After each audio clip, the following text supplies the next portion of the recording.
독자적인 본인들의 발전된 천문 기술을 가지고 있는 나라 이렇게 평가한 거네요. 발전된 문화재도 많이 있겠죠. 네, 그렇습니다. 우리가 쉬운 예로 우리가 비의 양을 측정하는 치국이라는 것이 있지 않습니까? 네. 이런 것이 일제강점기 기간에 일본으로 반출됐다가 1971년에 다시 우리나라로 돌아오게 되는 일도 있었습니다.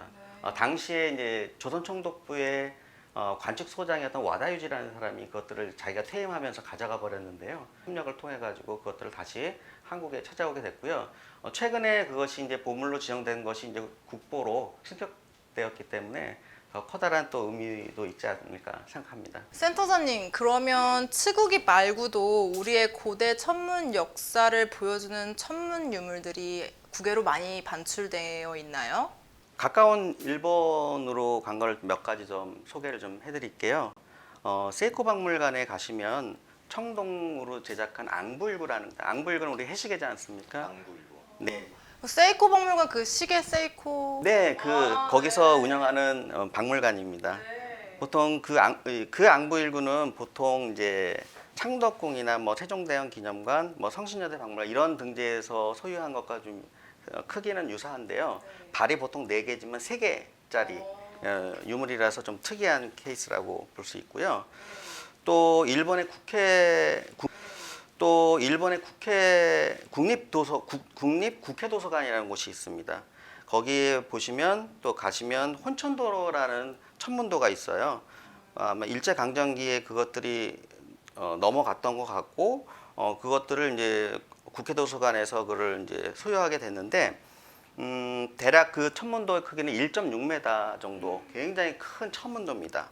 그 천문도면 그 별자리를 그려놓은 지도 같은 건가요? 예, 그렇죠. 예, 여러 가지 별자리, 이제 우리의 고유의 별자리들이 그려져 있겠죠. 근데 거기에 보면 메모에 박연천문도라고 이렇게 메모가 돼 있어요. 박연이라는 사람은 조선시대 세종대 1433년에 처음으로 혼천이라는 것을 제작한 사람으로 알려져 있거든요.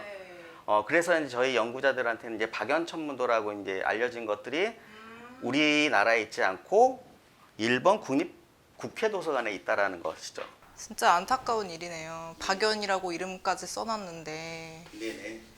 그리고 뭐 일본의 동양문고에도 가시면 황도, 총도라는 것이 있어요. 황도를 중심으로 별자리, 별 남쪽과 북쪽을 별자리 그림을 나타낸 것인데요. 뭐 1면에는 북극에 있는 것, 2면에는 뭐 남극, 그다음에 3면에는 3원 28수라는 우리의 전통 별자리들을 이르는 말인데요. 그러한 별자리들도 있습니다.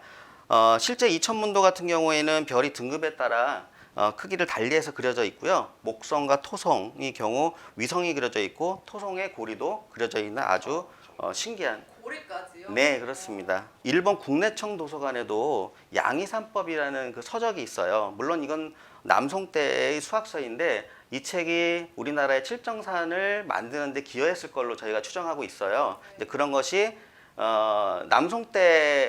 남송의 서적이지만 국내 활자로 이제 만들어진 것이죠. 우리가 다시 이제 만들었는데 우리나라에는 없고 유일한 것이 일본에 이제 가 있는 상황입니다. 이게 언제 반출되었는지는 전혀 알 수가 없습니다. 근데 거기에 있다 이것만. 그렇죠. 네. 주진 않았을 거 아니에요? 하나밖에 없는 귀한 건데. 네, 그렇죠. 네.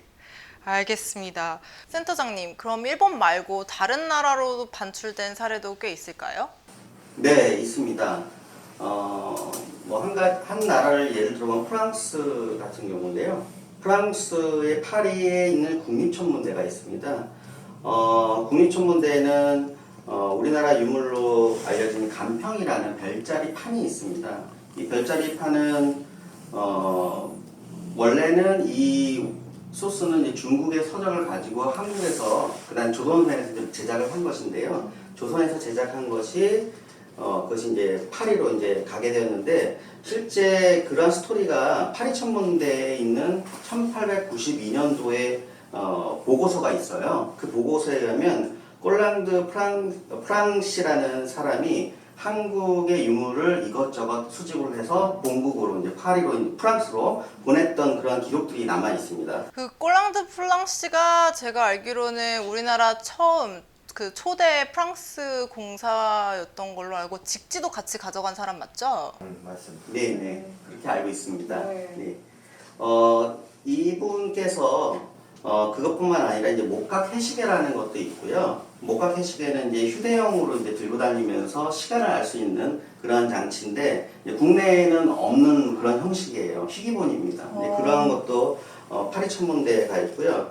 또 보통 유물을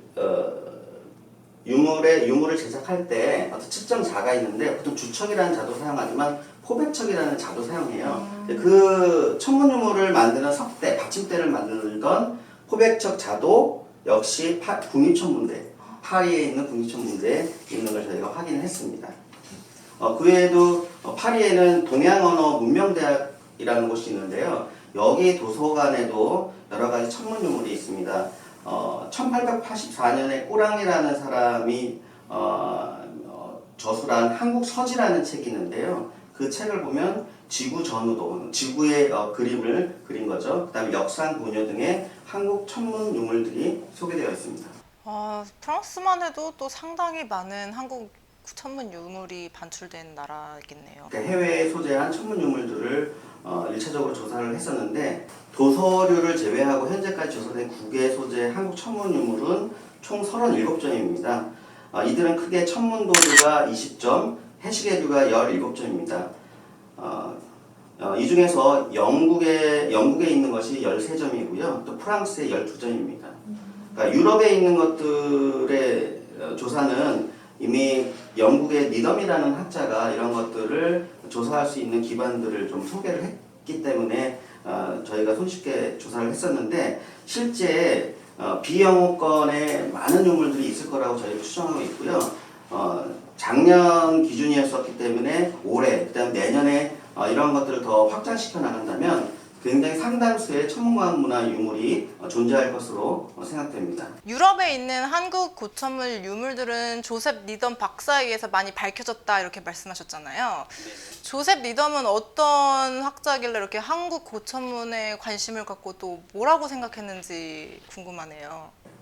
니덤 박사는 이제 영국 사람인데요. 네. 영국 사람이면서 부인이 이제 중국 분이십니다. 그래서 이제 중국 천문학, 고천문학의 굉장히 대가라고 이제 보시면 되겠는데, 그래서 그분이 원래는 한국 천문학이라는 게 뭐 특별한 게 있을까? 뭐 중국의 아류 이렇게 생각을 했던 것 같아요. 근데 실제로 니덤이 한국의 천문 유물을 조사했을 때 뭐 자경루라든지 혼천시계라든지 이런 것들은 또 중국에는 없는 새로운 독창적인 것들이었거든요. 그래서 그의 책인 그 천상의 기록이라는 그 책 속에는 본인이 편견을 가졌던 것들에 대해서 사과를 하는 머리글이 있습니다. 반성과. 네, 그렇죠.